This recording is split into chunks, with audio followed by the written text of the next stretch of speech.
Hi everyone. There's been a lot of discussion on the page about how to do a swap of the ignition system of these things. So I thought, just to help people out a bit, I'll document my experience of it. So this is NZ 341 and well, the ignition has finally died.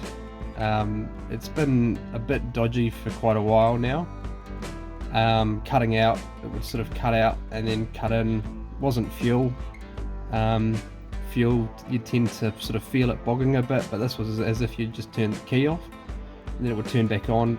I've been doing that for a while, hard to start, and now there's just no spark at all. So confirm that with one of these little spark testers. Pretty cheap and super cheap.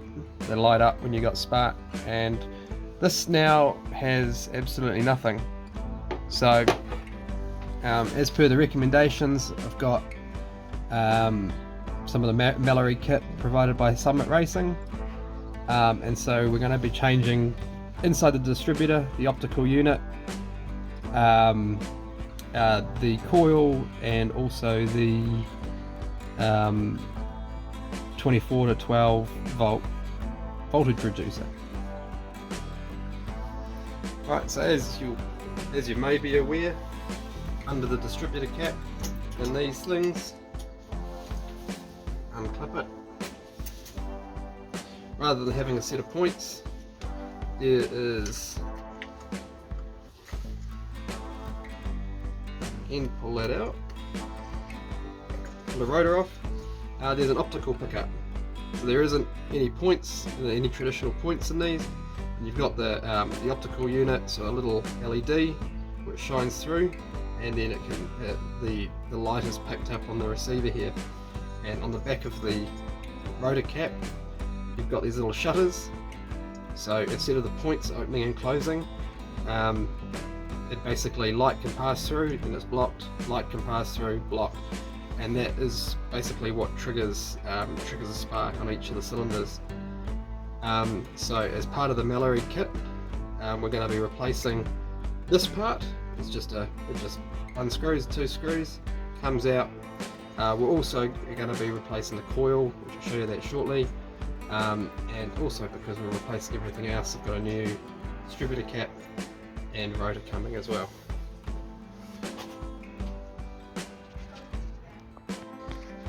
These Mallory units are slightly custom. Not sure if you can see, but the part number on there is 689 Army, whereas a lot of the civilian ones, they've got proper product codes which are readily available on the internet. 689 Army brings up nothing, so it makes it a little bit more difficult. But from what I understand, a lot of the 47 series components for Mallory seem to be the ones to fit this, so that's the go. So obviously from the distributor, it then follows into the box of tricks, which is hidden behind the overflow bottle, which houses the coil, rev limiter, the step down transformer, and ballast resistor. So next step is to get in there and take that all out. Before you start with anything, obviously this is definitely a job where you want to disconnect the batteries. Little side point I opted for, there's various ways you can do this with switches and bits and pieces. I've just opted for a couple of terminals with wing nuts, and then you can remove the little connector piece, and that'll render the whole vehicle dead. So it's a bit easier to wire in one of these rather than a whole switch, so that's what I've opted for. Safety first. Right, first stage of disassembly is to disconnect the wires. So our 24 volt in from the key is this one here, so that's just on a spade connector, so that can just unclip. And then the grounding to the box is grounded to the engine block, which is, if the camera will focus, is down here. So that wire, focus, just there, you can see, comes out the bottom of the cage and blocks to the goes to the engine block, as well as the big strap down there as well. So hopefully you can see that. But they're the first to get disconnected, and then the cage can come off. The cage can come off, and then we can disconnect the rest of it.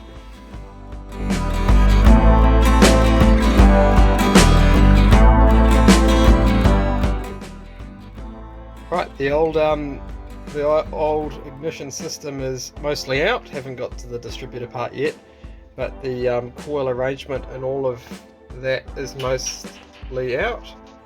It's a successful job because I did that without swearing, but people don't tell you that it can be a little bit of a faff to get that out. I recommend what you do is you actually take the overflow bottle and put it somewhere else. Once the overflow bottle is out, then that's easiest. So you take the cage off, because the bolts are on the front of that, and then with the cage off you can then, from in the wheel well, the nuts are just on that side. So undo that, and like I said, with the overflow bottle out of the way, it comes straight out, and that gives us the old system, everything there. Right, before we get into installing the new stuff, we may as well have a look at the old ignition board and see what's what. Apologise if I get anything wrong here, it's a bit of a guess, but yeah, at the end of the day, it's coming out, so if I get it wrong, it doesn't really matter. So, main feed in is from this wire, which is what we saw before, and that goes into what looks like a ballast resistor, this thing here, which then goes into this, which is the step down transformer. It's got the right number of wires to be that, and then we've also got our rev controller, which I believe is a rev limiter. Yeah, it is. It actually says on there what the rev limit is. And then we've got our coil here. So it's done the job for not quite 40 years, but it seems to have worked. So it's done its job well, but it's time to come out. So there's the cage as well. So all the new stuff, which we'll go over next, should still fit on this board. Probably need to drill some new holes and stuff like that, but should still fit on this board. Right, all the old bits are removed. So there they are on the ground. I'm going to keep these just for memento's sake, really. And I guess it's a original historical bit, so I'll keep those and put them in a cupboard somewhere, never to be seen again. Interestingly, they're all held in with Allen bolts. I've angled a few of them. I don't think I'll be reinstalling those, to be honest. I'll probably just going to use through bolts and nuts on the other side just to hold everything in place. But yeah, all ready to go with the install now. But before we do that, we'll quickly talk about the components that I've bought for this.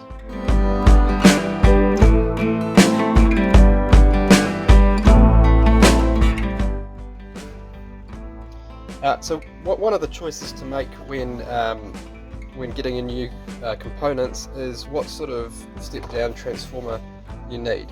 Now that's if you're still running your truck at 24 volts, because especially with the Mallory stuff, that's all actually runs at 12 volts, and even in the original military setup they had a step down transformer which took it from 24 down to 12. So I believe there are some cheaper AliExpress options that you can get for this, or you can get the slightly better quality New Zealand made step down transformers. That's what I've opted for. These are spoken about as one of the sort of common options to get, a P5027 by Pacific Aerials. There's a number of like auto Sparkies which can get these for you, but this this one in total was $105. But I hope what I'm getting for that is a slightly more reliable, solid unit, a bit more weatherproof. But that's what they look like. So you get your 15 to 38 volts input. Obviously, before the truck's running, it'll be 24. Once it's running, it can be up to about 28. Your two commons, and then your 13.2 volt output, which is what your ignition system would expect. Because of course with a 12 volt system with the alternator running, that's the voltage that would be outputted. So it's quite nice. It comes with a little mounting bracket, so this pops off, that can screw into the board, and then the actual transformer clips into it. I believe there's some status lights underneath to show that everything's working all good. Yeah, and that do a bit of explanation of what the LEDs mean there as well. So also in the pack it comes with a few of the connectors you need as well. So that's what will be going in for me.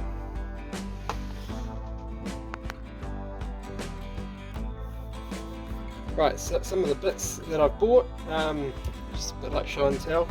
Excuse the messy desk. Nothing ever productive happened on a clean desk, so there you go.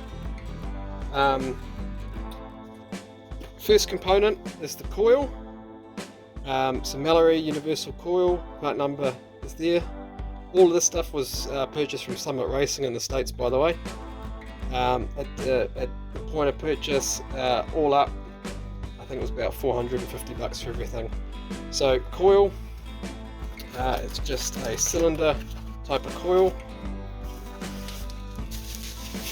It's one of the recommended coils for this system, so that's it there, nice and shiny.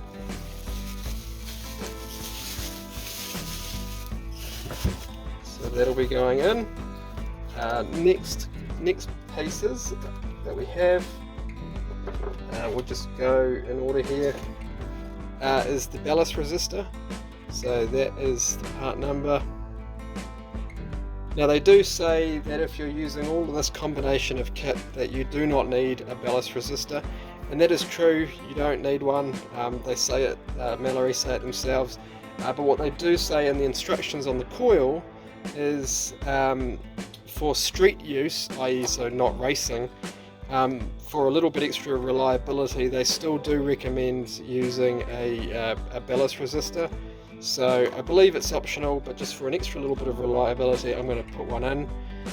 For the sake of the $13 that this thing was, it's worth a go. If I have any troubles I can always take it out again. So next thing on the list is the replacement optical unit. You can sort of see it in there. Part number is there. So this is the bit that goes within the distributor. So they give you all of the parts you need, a bit of the wiring. Importantly, there's a bit of thermal paste, so that goes between the unit and the plate in the distributor that it all sits on. So everything you need is in there. It does come with part of the clip, the wiring connector.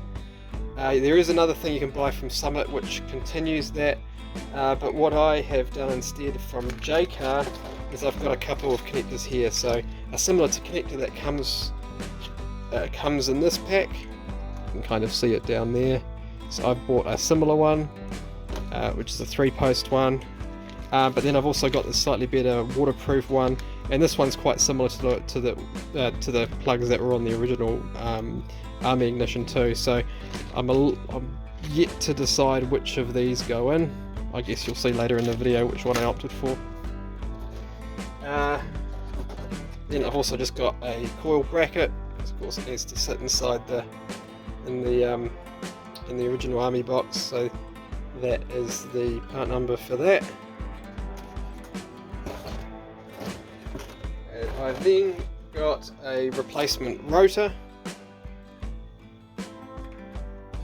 So part number is there, 322. I figure, what's the point in getting a brand new ignition system and leaving out the rotor and also the cap? So So new distributor cap there as well.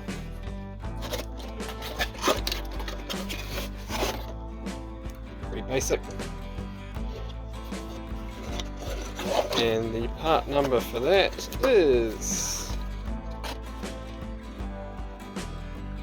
209M. So that's that. So we've already spoken about the voltage reducer, but that's going in there too. And then I've also just picked up some cable.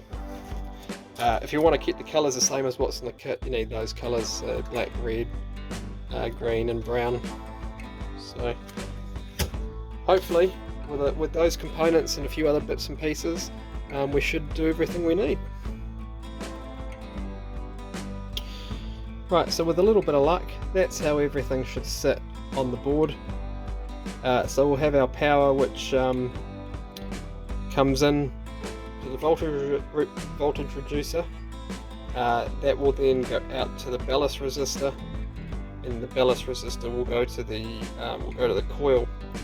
We'll then have some wires exiting out, which will disappear off to the main 24 in and the distributor.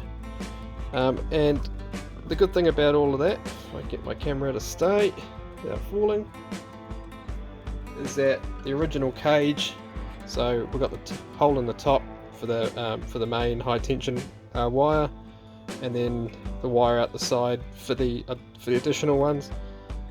That should, and does, thankfully, fit with everything in it. So all of the new kit should be there, and then what we should also have is the HT lead should go on there. So really it's just now a case of bolting it all down and getting the wiring all done.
Right, so our board is pretty much wired up.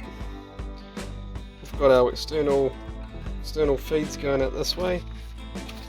I'll talk through it a wee bit here. So this wire here is the main 24 volt in. So it's going up into our voltage reducer into the 15 to 38 input. That's then stepping it down, and then it's coming out this pin over to the ballast resistor here. Then out of the ballast resistor, it's going around to the coil positive. From there, and then so back to the reducer, we've got our two commons which come around and loop to the just earth down here.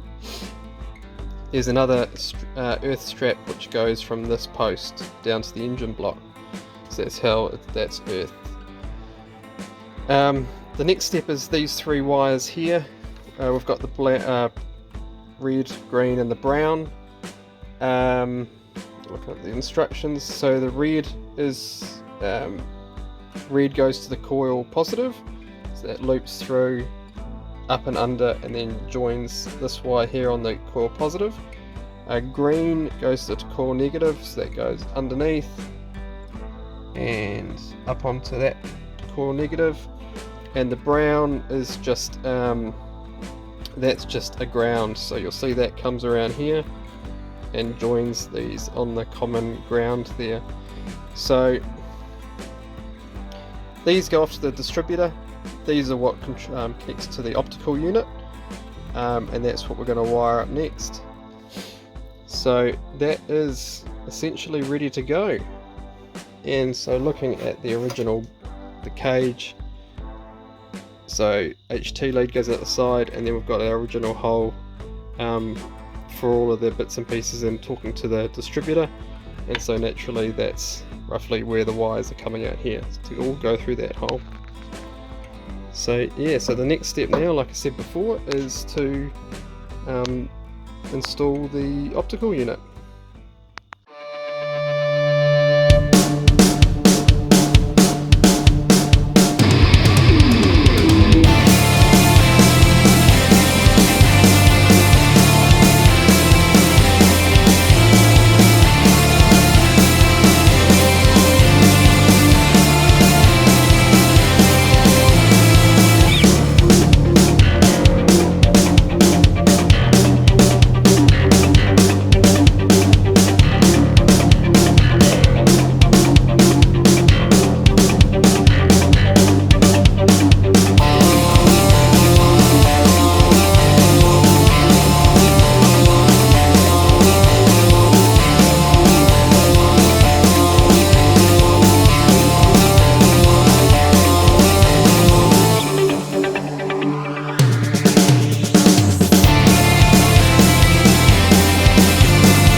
Optical unit is in. One thing I'm not too happy about is how close this grommet comes to the optical unit here, keeping in mind that this whole plate rotates for advance, and these wires here are getting pretty close, and in fact as it rotates, I can't really do it with one hand, but it really starts knocking into those wires, so I'm going to go with it for now and see how we go. I might need to come up with a different solution though. We might need to either see if we can move this entry hole over or something like that, because I'm not sure how long that's going to last, but we'll give it a go for now. Okay, as soon as I turned off the camera I knew it wasn't going to be a good solution leaving it like it was, so I've actually cut the end off, the sort of locking bit, because you feed the yellow bit from the inside and sort of it pops into position. So what I've done is I've cut off the bit that's sort of locked it on the inside. Does mean it's sitting there a little bit loose, but it's still blocking the hole, so not much dust should get in there. But what it means is there's a lot more space in there for the wires to make that to sort of turn. So there's less chance of them binding up. The optical unit is still going to bump them as it turns. I'm just going to have to keep an eye on them and see how it goes. And if it starts wearing them down, then I might have to think about making another hole for the wires to come out in a bit of a better place. But the original optical unit only finished about there. It didn't have the rest of this plastic, so it wasn't really an issue. This new unit is a bit bigger, so that's why we're seeing this issue.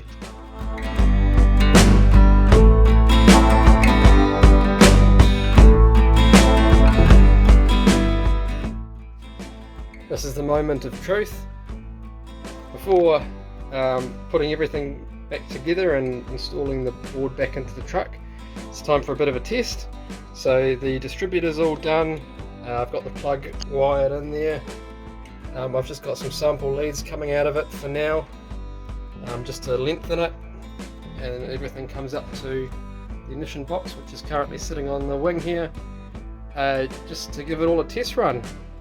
Ground is run through a series of alligator leads down to the earth strap beneath the engine, and then our main 24 volt plugged in there as well. So I'm a little bit nervous, but I've checked and double checked, so it should just fire up. So we'll give that a go now.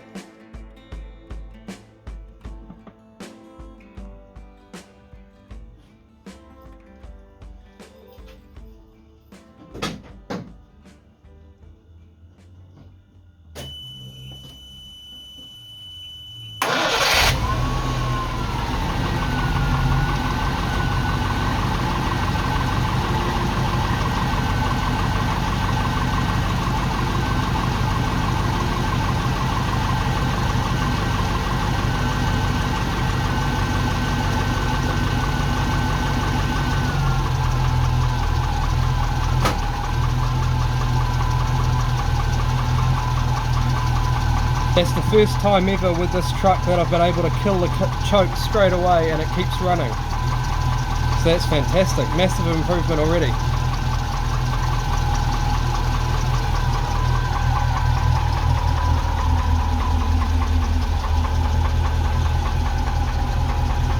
LED on the voltage reducer working there. Nothing's on fire, so that's good.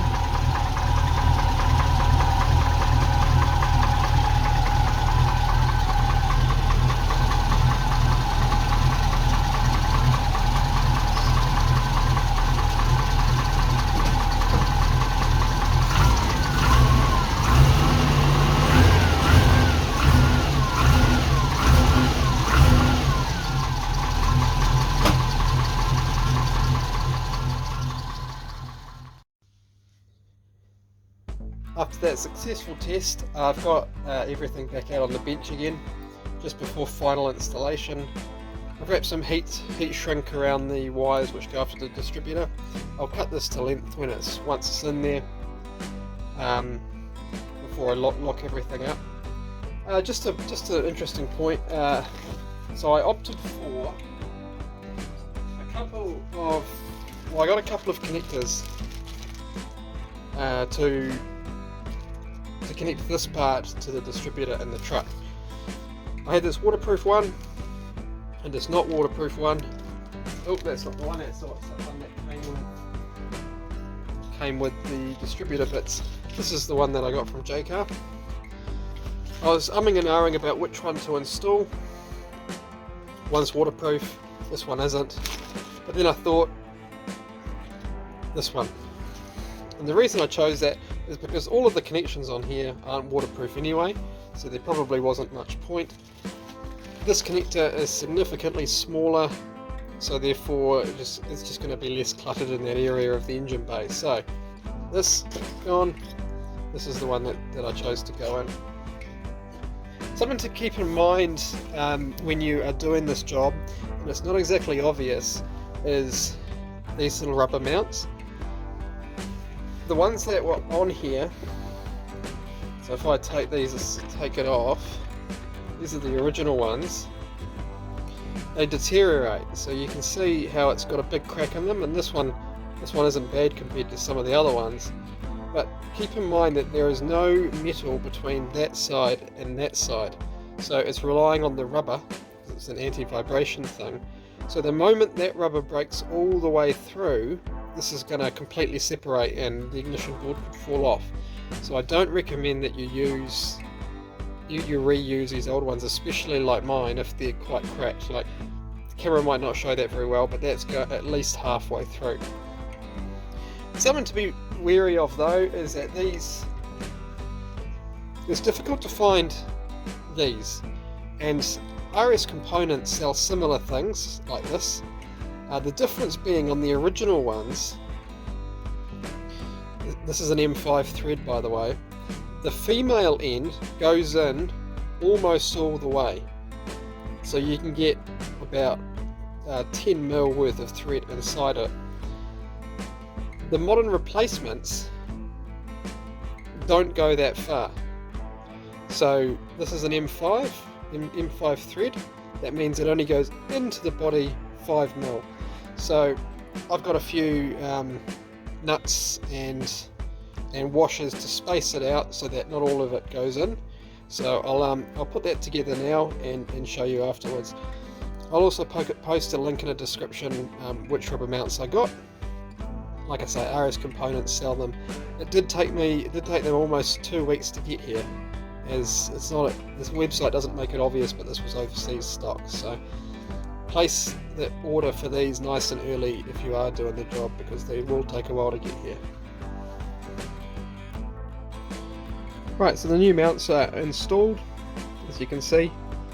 To make, as I was saying before, the female threads don't go as deep on these new replacements. So what I've done all the way around is I've padded out in there with 3 washers consistently, 3 washers, and then basically, so what this is going to do is slightly raise the cage up, but it means that these threads are now maxed out.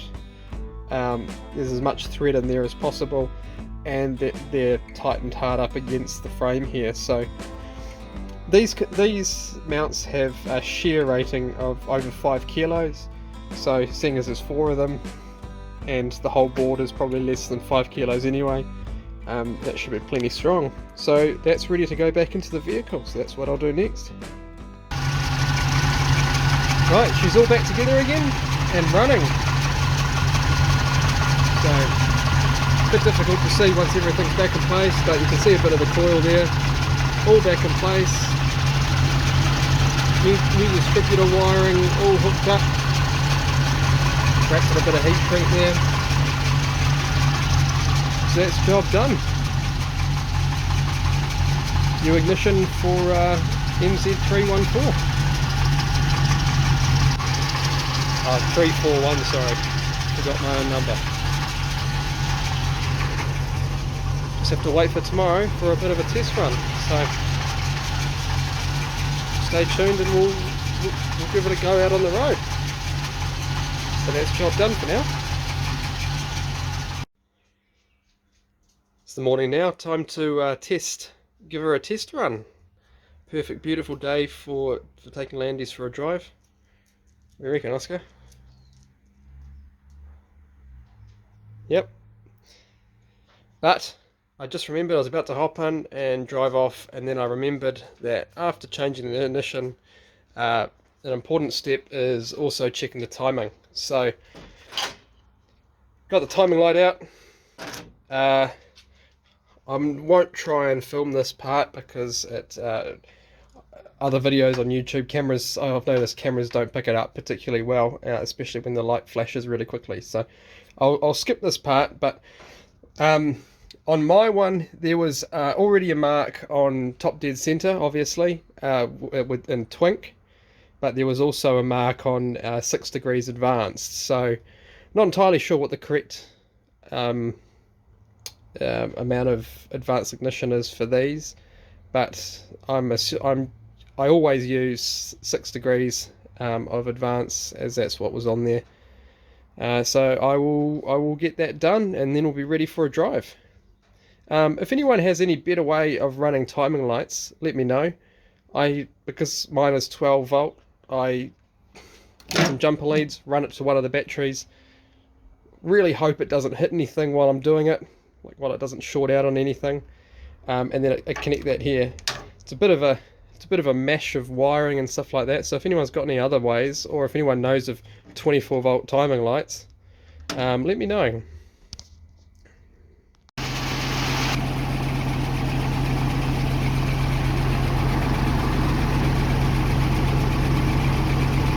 One crucial step of checking the timing is that it's always got to be up to temperature before you check it. So letting it just warm up, and then we'll check it shortly.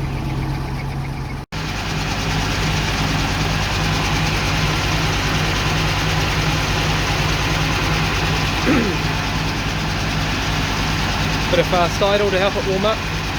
This is what I'm talking about with my setup. My please don't short blanket, and then out to the timing light. So Bit of a pain to set up, but it does work.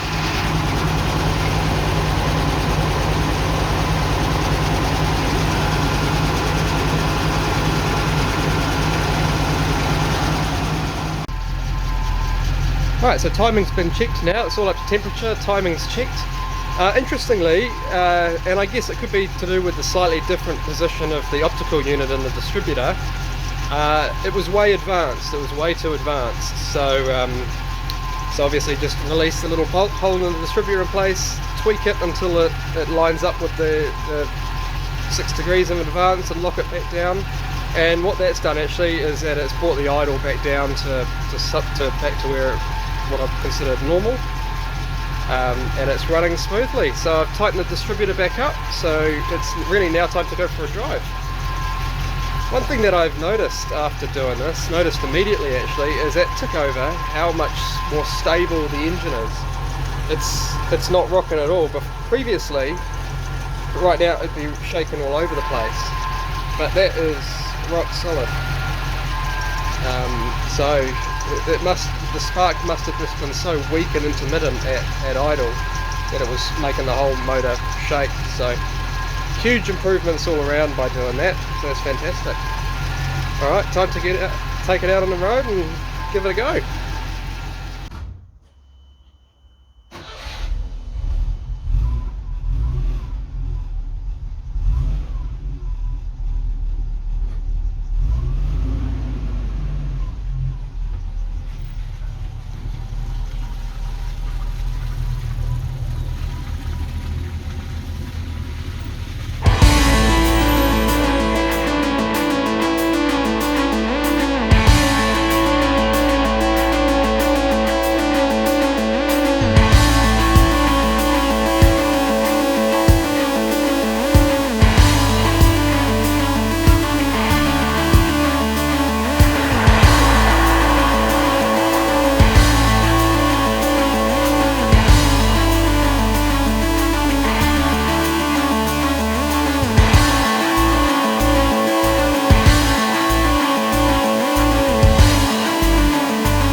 Right, we're just coming to the end of the test drive.